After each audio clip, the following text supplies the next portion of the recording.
Well, hello, folks. We are in the midst of a National Eucharistic Revival in the Catholic Church, which is a beautiful thing. And, if you're following that movement, there's a lot of talk about what we're doing nationally, diocesan wide, now moving into parishes. But have we taken time to reflect what are we doing personally to have a Eucharistic revival? I'm reminded of St. Francis of Assisi when God told him, rebuild my church. He was telling Francis, start internally with yourself. We are the temples of God. How are we having Eucharistic revival? So, Dan, I know that more near the onset of the Eucharistic revival, you were doing this, right? You had this desire to have a renewed devotion to the Eucharist. What was that experience like? What do you think prompted it, and what steps did you take? Yeah, so I actually remember feeling a little uncomfortable when the Eucharistic revival was Hmm. announced. Yeah, And the reason for that was I was unhappy with my own relationship with our Lord in the Eucharist. And it was a really funny place to be, right? Like I prayed and yeah, it was focused prayer yeah, where I felt like I was often bringing my best to prayer. And yeah. so, I would say a lot of times I would imagine if somebody's like, I don't really care about the Eucharist, that goes hand in hand with a tepid prayer life. And that wasn't the Mm. case for me. I had a healthy prayer life and I could go to adoration. It wasn't like I doubted his presence in the Eucharist at all. Yeah. The probably this is like a almost embarrassing way to share it, but I just felt no excitement about receiving Jesus in the Eucharist. And obviously, it's not about feelings. And Mm-hmm. yet, like, obviously, if you're receiving Jesus in the Eucharist, you should be like it should be at least a little bit exciting, or you should be optimistic about that. Like, if not, like, what on earth is going on? And so, um, it was weird, and I was also embarrassed to share this with people because, I'm working in ministry, and Yeah, I'm glad I you're you talking about that, right? Because like we think, we can't have our struggles or whatnot, yeah, yeah. right? And so, like, who do I go to with this, right? Like, confession is not the right place because I'm not conscious of any sin.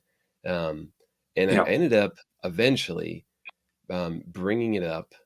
It was when I was asked to speak to a group of seminarians about the Eucharistic revival. And I thought, I can't speak to these guys about the Eucharistic Mm. revival with like in this current state. And so I Wow. realized like I have to do something. And that was the Lord's catalyst to do Yeah, something. And so I reached out to, God made you confront it, right? yeah, Through yeah, that invitation. exactly. That's Like exactly what I did. we're So dealing with this, Dan. yeah. So I spoke with three friends who I trust, two priests and one lay person who is actually finished with a spiritual director formation. And um, the probably the best advice actually came from the lay person. And Yeah. not to say that what the others said wasn't helpful, but it was just that's what I needed to hear what that guy shared. And he actually recommended that I buy a missal. And I don't know if you've seen those, but they're typically pretty thick books. They have like a beautiful red cover and gold gilding on Mhm. the pages, and they're actually a little. It's a little bit like the Liturgy of the Hours, and so there's ribbons and flipping and that kind of stuff, but it's not too complicated. Um, and I really just to start with, I decided let me prepare more for Mass, and then something started happening, and I really couldn't point to what was the cause of it, but um, I realized that I didn't care about the Eucharist. Mhm. And that was it's a humbling thing to say, but I just didn't care. And um, going back a little bit in this process, I mean, I started to think about, okay, what is the Eucharist? What is heaven all about? What is this whole relationship with Jesus? It's about divinization. God became man in order that man might become God. And that's always been a difficult thing for me to say because it feels wrong, right? But that's a part of our faith. Like that was said by a church father. That's in countless church documents, and it's not that we become gods. We're Mhm. drawn into the inner life of the Trinity by the Mhm. mystery of Christ's marriage to humanity. Yeah, it's like And we're infused with the divine life. God does it to us. yeah, yep, He does yeah, it to us if we just receive. yeah, yeah. And um, I realized um, I didn't actually want that. There were two people in scripture that fit with me perfectly. Um, Mm-hmm. Cain. No, not quite Cain. I'm not going to say I fit with Cain perfectly. I didn't murder anybody out of jealousy, but more so like, what was I bringing to God? Mm-hmm. Um, Oh yeah. Really, it was Yeah. the older brother, right? It was Yeah. a posture of obedience. Like, all these years I've done this, I've worked for you, I've worked hard, I've labored, and you've never so much as given me a goat to make merry with my friends. And Yeah. the father said, like, everything I have is yours. What are you talking about? Mm-hmm. And um, I what I realized was, um, I was really just content to be obedient to God, and I don't say that lightly and in any way that's disrespectful towards that position, because Yeah. it was honestly out of a love of what God had done for me and Mm-hmm. a sense of gratitude that I was willing to do that. And so it's a really complex thing, kind of like internally, emotionally, and that. Um, I was working for the church. We're doing a podcast together. We wrote a book together. I'm telling people about the importance of evangelization. And I know personally about the goodness of relationship with Jesus Christ. Mm-hmm. And, and yet it was almost like I wasn't living for heaven so much as I was for obedience. And maybe that's just a personality thing that I just very easily tip into that zone of, let me just work and get stuff done. Cause I like working. I like getting stuff done. And so that it's Yeah. natural to me.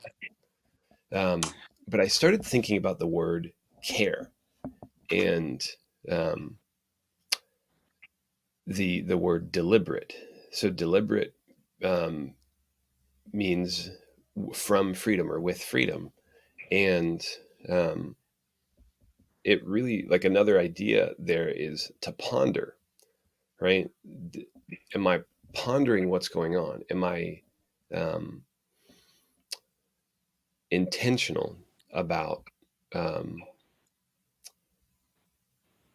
receiving Jesus? And I realized, when I thought about those words, right, to ponder, to be deliberate, to come from a place of freedom, it was none of those things, right? Like, receiving the Eucharist for me was literally careless. Mm-hmm. And um, that was a weird thing to realize. But when I looked at myself and I thought, okay, what would it mean to be deliberate about receiving the Eucharist? It would be to be thoughtful, to be reflective, to prepare myself, to kind of rouse up a sense of gratitude for what I was about to do and receive. And none of those things were happening. And so, if I'm not doing those things, I feel comfortable saying, yeah, I was being careless. That's what I was doing. I was doing things without care. And I was like, well, that doesn't work for me. I don't want to do that. And that was why I started doing things like reading the Missal, because I thought, okay, if nothing else, this will make me think through ahead of time what I'm going to do in the Mass, right? Um, and that did something really cool. So there's some parts of the Mass that I think a lot of us might not be familiar with. Some of you definitely are, but some of you might not be. And they are the collect, the prayer over the gifts, and the post communion meditation. I don't remember exactly what the canon calls the last part, but um, the collect is the prayer that the priest reads right after the Gloria.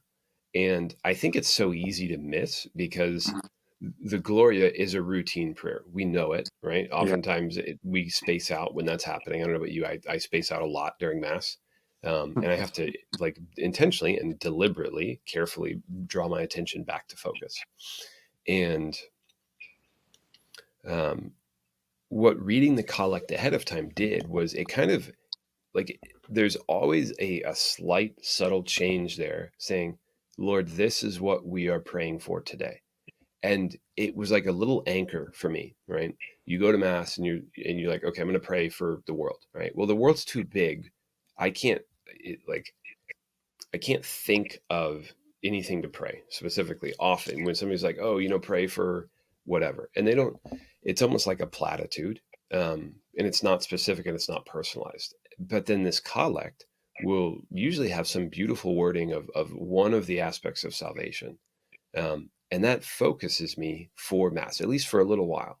And then the same thing with the prayer um, that starts pretty much, not quite starts, but starts the kind of the verbal or the vocal out loud Eucharistic prayer. And again, it's just a reminder this Mass, we're focusing on this unique aspect of the Eucharist. And the same thing with the that post communion prayer, which is usually said right before the priest gives the final blessing, and they typically will tie together the mass. And so what I decided to do was um, I want to know those prayers and at least be able to generally say what they're about before I go into mass. Now you might say, like, what does that have to do with the Eucharist? Well, the mass is like inclusively worship of God, and the Eucharist is part of that, right? Like at the end of the day, what we are doing is worshiping and glorifying God the Father. And so my participation in the Eucharist is my participation in worship of God the Father. And contextualizing the Mass for myself in that way helps me to focus on, just on like at least one little thing and say, like, God, this is what I'm glorifying you for today by participating in the perfect sacrifice of your Son. um, and uh, really that was a kind of a game changer for me. And it might sound like Mm. overly simplistic, but really what it was just taking the time to care and be Mm. deliberate about receiving Jesus. Yeah, I mean that's beautiful. I mean, I think all of us in ministry or catechesis, we know we're supposed to prepare for Mass. We know that. Everyone's like, arrive early, pray, but do we do it? And if we do it, do we even just go through the motions and how we go about that? So it sounds like for you, it was a prayerful mental shift that has triggered a renewed sense of wonder, maybe, about Yeah, the yeah. Eucharist, would you say? Oh, absolutely. And then there were two more things that really had a big impact. One was as I went through that kind of that process early on of thinking about, like, why do I not care? Like, why am I so um, apathetic about this? And what I came to was I was content in my spiritual life to Mm-hmm. continue um, living with a significant sin. And it was one of those things that you can just kind of like get used to and be like, I'll give you an example, like gossip. Like, how easy would it be to regularly participate in gossip when we know it's sinful? Mm-hmm. And to not be critical of your own habits. And Mm-hmm. so that was where I found myself. I found myself with a kind of a habitual sin that I had normalized, Yeah. and like I need to get rid of this. And it wasn't like I was like routinely engaged in a mortal sin. It was more like, okay, this is an imperfection, and it's clearly pulling you away from the what the Lord is inviting you to. And not to say perfection in a kind of a neurotic sense, but more to live the gifts that God has given me, to live Mm. with the freedom and to live in the Beatitudes. Blessed are the meek, blessed are the pure of heart, blessed are those who mourn, blessed are those who suffer. All those things, like he Yeah. was inviting me into those things, and it was like, I'm good. Like I don't really care. I'm Well, happy where I am. yeah, I think it's very easy in the spiritual life to play it safe. And we do really have a playbook and a rule book as Catholics. Do these things, you're going to be good. And it's true to some extent. You'll be all right, but God doesn't invite us to be all right. Religion isn't therapy. Religion isn't there to just make us feel okay. Religion is to, like you said, help us realize our fullest potential, which is crazy to think about becoming like God. And I had an online course I took. The professor is a convert, and she said she thinks a lot of Protestants have an issue with Mary because Mary shows us what's possible for us. Just how in union she was with the will of the Father, and it's scary. It's like, whoa, I can be like holy. I'd rather just be like a nice guy and like maybe get to purgatory. It's like that's not what Yeah, we're called to do. We Yeah, that's God exactly where I came to was. make us God came to make us amazing. Amazing. And he will do it. And that's one difference we have with our Protestant brothers and sisters. Like we think we can be whole, like really holy before we die. Like that's what we want. It's totally different. Yeah, Yeah. and that's where I was, where it was kind of a complacency with holiness, and And now you're holy. Now you're super holy, yeah, I right? wish. um, I think that what at the like what is the Eucharist? It's union with the perfect, perfectly holy, all holy Jesus Christ, Yeah. and if we want the fullness of that, then we want holiness. We want the freedom of living in Christ Hmm. that we are called to. And Right. I, if I'm honest with myself, Hmm. I didn't want that. I was I didn't really want to be perfectly holy. I was just happy being okay enough. And so Well, there were it's these also three like big things. like Go ahead. what's the bar too? I think sometimes if we're not careful and we're just watching too much secular television or reading secular articles and our mind is not illuminated with the gospel, what are we comparing ourselves to? You know, whereas Catholics, our bar is the saints. It's like, oh, okay, that's the standard. That's where we're Yeah, trying to get to. yeah, It's indeed. different. And I had these three huge things staring at me in the face, like, okay, I don't care about receiving the Eucharist. And again, this is not to say I didn't believe, I didn't think it was Right. important. I wouldn't want everybody else to do this. Yeah. I just like my own personal internal thing was I don't really care that much. And then like I really do think that a big cause of that was accepting that sin and living Yeah. with it for so long. And it really what it was saying was it was a rejection of God's invitation, right? Because he's like, hey, I'm inviting you out of this. And it was like, no, I still kind of like it, right? I like my sin. And Yeah, that's then concupiscence, right? Concupiscence. No, yeah, I like the darkness. I'm good. Like yep, I'm better than I was. Can you leave me alone now, yeah, God? I don't want to change yeah, anything. yeah. And then um, the just not desiring holiness all that much. Um, One thing that I started doing that was actually helpful was thinking of my week. Like as I would read the prayers in the missal and prepare for mass, I would begin to think of the gifts that I was bringing to the altar. And I had to be careful here not to think that I was working to earn my Yeah. salvation, but instead this was my gift back to God in thanksgiving. It was I took this approach of Jesus, what what do I want to show you and say like I'm so happy that I got to do this. Thank you. Hmm. And it's really like rather than taking pride in my own work, it's again giving gratitude to Yeah. him for the opportunity to do those things. And frequently I found myself like kind of in prayer going through the way I would interact with my family and the Yeah. times that I was at my best. And Yeah. that was what I was really grateful for and happy to share with God. And that invited me into a childlike faith Yeah. because when you start to think about what is worth bringing before God, and like St. Thomas Aquinas, when he received the vision of Jesus, and Jesus said, "Ask what you will of me," and St. Thomas said, "Only yourself." And I think later on, there's a story that he started burning his writings or something, and he said, "After what I've seen, everything, all of this is so much straw," and Oof. That's um, awesome. not to say that God is unhappy with the little things we do. I think that the contrary, like the little things we do delight Him, and so uh, it there was a great simplicity that I learned to love there of the best thing I did today wasn't that impressive email I wrote. The best thing I did Mhm. today was I played with my child and she told me later Right. in prayer that that was how she felt God's love. Oh, well, no doubt. I mean, when I, do a good exam and at the end of the day, and I think about the moments that I felt God presence the most, it's definitely those little things. It's my 4-year-old waking up before his brothers, coming out to the kitchen while I'm having coffee, and we have a little quiet time together, and he has milk and cereal, and we talk. That little moment that's hidden, like the hidden Yeah. life, Yeah.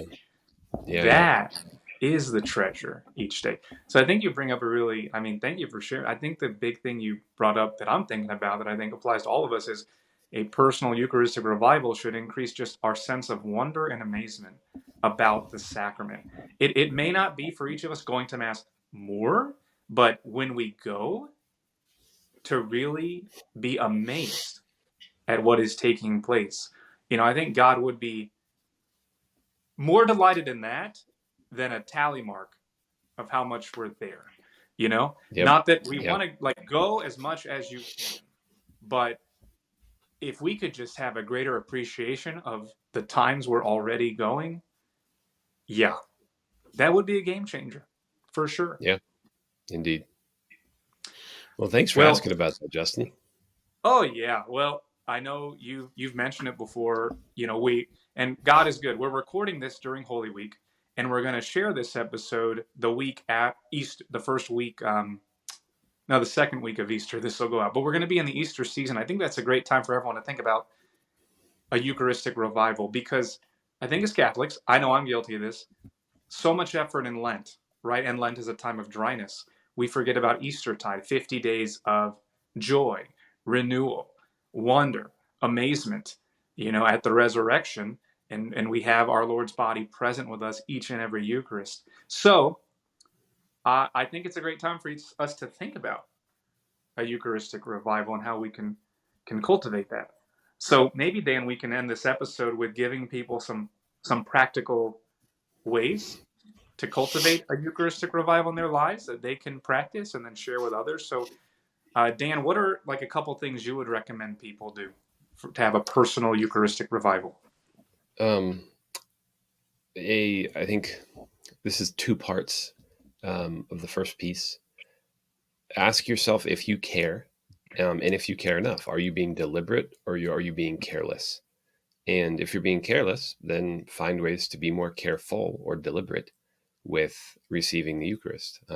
You don't have to do what I did because that might not be your thing. You also don't have to buy a missal because I found out later those you should be able to search, like missal online or something like that, and find those prayers so that you can read those. I think that's actually a great thing that would be helpful for everyone because it's so easy to miss them in the course of Mass. And like when I try just to say like, oh, I'm not going to read the missal this week, I'm just going to pay attention at Mass. I never pay attention to them. Like I'm always thinking about something else. And Mm-hmm. like I I don't think I don't think I'm average in that sense, but I also don't think I'm unique. And Yeah. there's got to be more people like me who also zone out and don't catch those prayers. Um, and then uh, something another thing that would be easy to do would be read the readings ahead of time. Bring a journal to Mass so that you can um, write down things that stand out to you, and that might actually be like a good prompt. If you have a journal and you're thinking, okay, I'm going to write down the kind of like a little summary of the collect and the preface to the Eucharistic prayer and the reflection after communion. Um, that would probably actually help me to do it. You have some like external cue, which is not a bad thing. That's what bells are. Um, Mm-hmm. and then maybe once a week, like making a list of the things that you want to bring to the altar and say like, Lord, Love I that. don't I have love that much, one. but here are my loaves and fish. Like I don't have a lot to bring, but I'm willing to share this. And I do it not because I think you demand it of me, but I'm doing this in gratitude because of what you've done. I love you, and I just want to share these things with you. Yeah, I love that one. That's the one I think I'm going to try to embrace, Dan, is making that list of what we're bringing to the altar. And it's everything in our lives. When we go to Mass, we are united with the sacrifice of the Eucharist. That's how we participate. We may not realize that. So be conscious of what you are bringing to God. That's why we go on Sunday. Be conscious of what you bring from that whole week. Um, well, then I'll offer just a couple more, Dan, and then recap. Um, Sure. so this one is really, really unique here. Ready? Go to Mass. Go to Mass. If you aren't going to Mass, go to Mass. I Um, actually did that. I was like, okay, I'm gonna go to Mass more than I'm going now. Like I already yeah, went to Mass. I was like, I'm as, just as gonna much, go. yeah, Yeah, I just added as more much daily masses.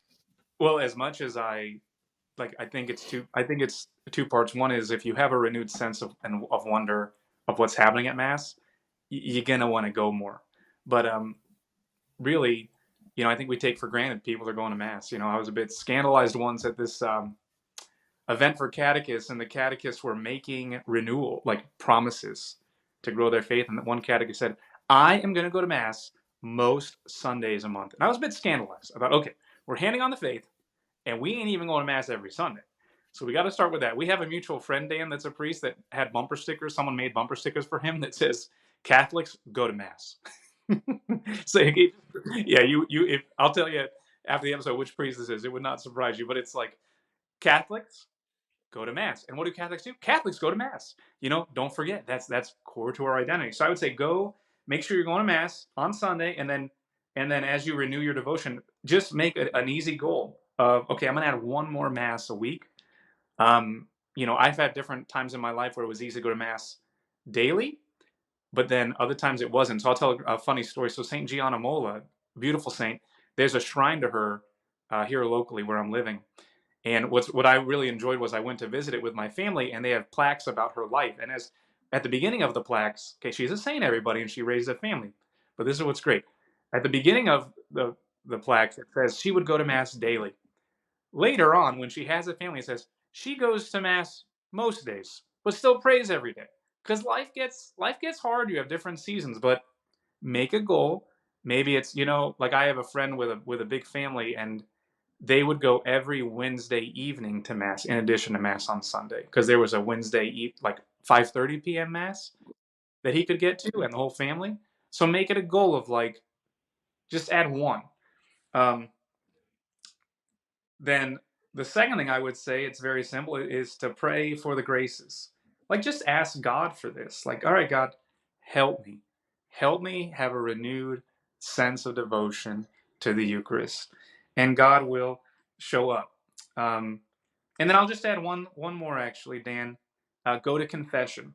If you're not going to confession, if you haven't been in a while, go, because that's going to create the pathway for union with God, the removal of our sins, so we can go and receive communion, if especially if we have any serious mortal sin on our souls. So it's basics, right? It's basics, but the church has those basics for a reason, you know.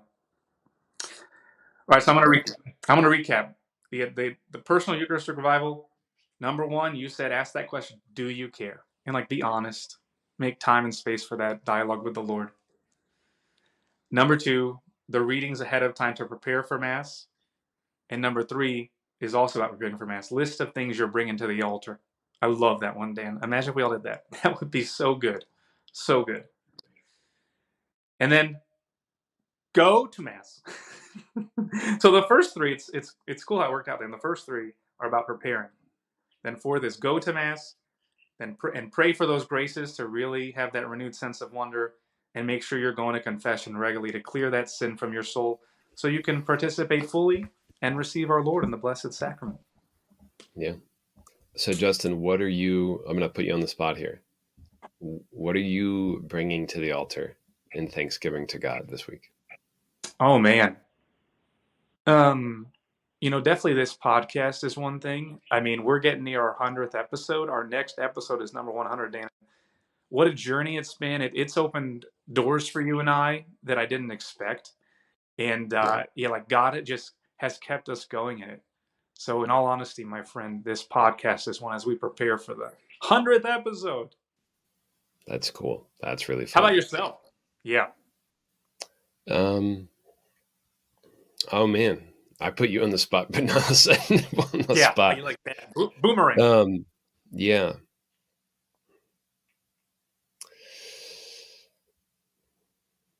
My daughter was sick this week, and Mm-hmm. there's just a lot of opportunities to spend good quiet time together. She normally has like a very outgoing, bubbly personality, and she's just real quiet and reserved. But she still wanted to spend time with me and with my wife, and that just caused us or helped us slow down a little bit. And so we had some really beautiful conversations, including about prayer. And Wow. I want to bring those to the Lord and just say thank you. I'm very grateful for this. That This is the work he's invited me into, and I couldn't think of anything better to do with my life. That's awesome. Well, now we'll end with this question to anyone who's listening. What are you bringing to the altar this week? Let's all take that question into this uh, celebration of the Eucharist coming up next in our lives, whether it be for you, you're listening and Sunday's next for you, or you're listening and a daily Mass is next for you. But Lord, help us have a renewed sense of wonder about your presence in the most holy Eucharist. Help this be core to our identity as Catholics, and may we live as Eucharistic people. Amen.